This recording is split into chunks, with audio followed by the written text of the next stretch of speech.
Welcome to Nintendo Ninja News. I'm your host, Chris Dices, and I have come back from playing Pokemon Ultra Moon. And of course, it's the same one for this version. It has been about over 30 hours put into the game. And I've got some mixed views about it. I don't think this review is going to be massively long because I think we all know what Sun and Moon is all about. I would call them sort of like a remix version of Sun and Moon. I think they're very similar titles.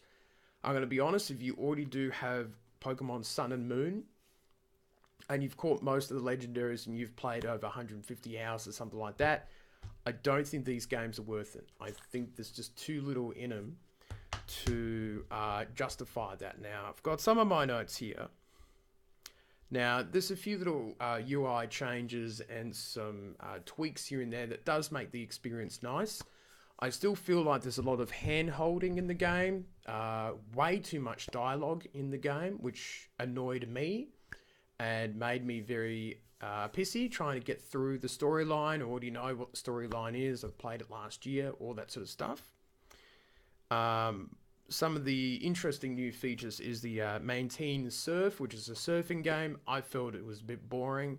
It was fun to play a little bit, but I wanted to progress through the game and the story, and I felt like that was just, wasting my time. The battle agency, where you pick up uh, sort of rented Pokemon in your battle for special points, which is the festival points, the festival area where you collect points and you exchange them in different stores, and that features also back. This new one, battle agency, is all right. It's fine. Now, the interesting thing, which we will talk about some spoilers, which I don't care, but there's been some nice changes in that. I feel like some of the characters are a bit more open now. It doesn't feel as sterile in terms of going through the storyline. So some of those tweaks are nice, and they've sped up some storyline things too. Um, the ultra wormhole holes are very interesting. Where after the game you complete it finally, you can go into certain coloured wormholes and catch certain Pokemon. So yes, you can get all the legendaries, Mewtwo, and from Diamond and Pearl, and Ruby and Sapphire, and Gold and Silver, Lugia and Ho-Ho there as well. I think some of them are version exclusive to either Sun or Moon. So you just got to watch out for that. Now, the ending was interesting. The storyline I felt was sort of tweaked a little better. I liked the storyline of the fusion of the legendaries. I think that was sort of well done. But the post-game content, which we are going to get into some spoilers now. So if you want to look away or just thumb your ears, then now's the time to do that. So in the post storyline, the sort of research center, the Az's Paradise, the Paradise Place, is under siege from a new team called Team Rainbow Rocket, which is basically Giovanni using the Wormpool technology to grab all the team leaders from the past, and they've taken over the castle sort of, building, taken over the building. It's not a castle.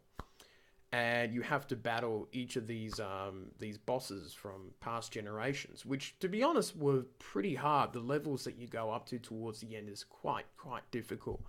So you've got to have your Pokemon well prepared. And of course, Mewtwo was in there in Giovanni's team, which was very cool. And Mewtwo is quite powerful, so you've got to make sure that you're there to roll with the punches and that. So I noticed that my team was either too slow or the levels weren't high enough. And I had to crush through the game. I got a Cloyster. And that was fairly difficult in terms of he kept on disobeying me in the game, which was quite shotty. Now I'm going to give out a shout out to Joey or Joey Gabio Rockreed, Joey, yeah.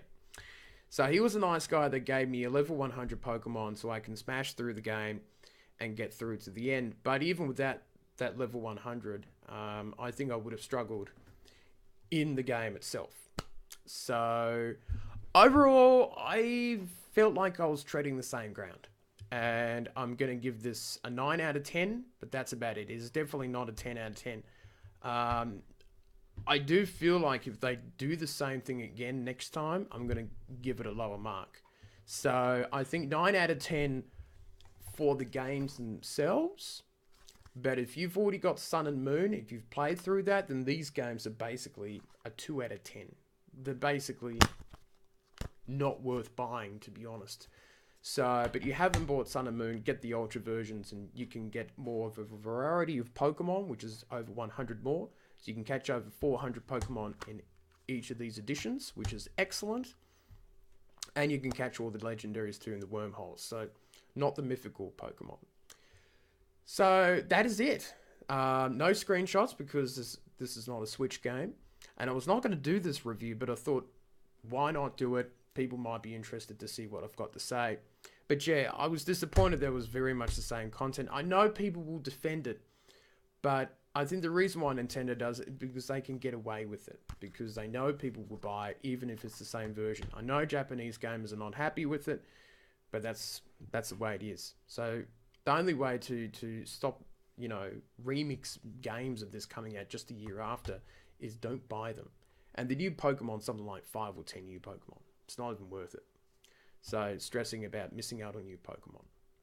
So, that's it for me. 9 out of 10, but not worth it if you've got Sun and Moon. And I'll see you next time.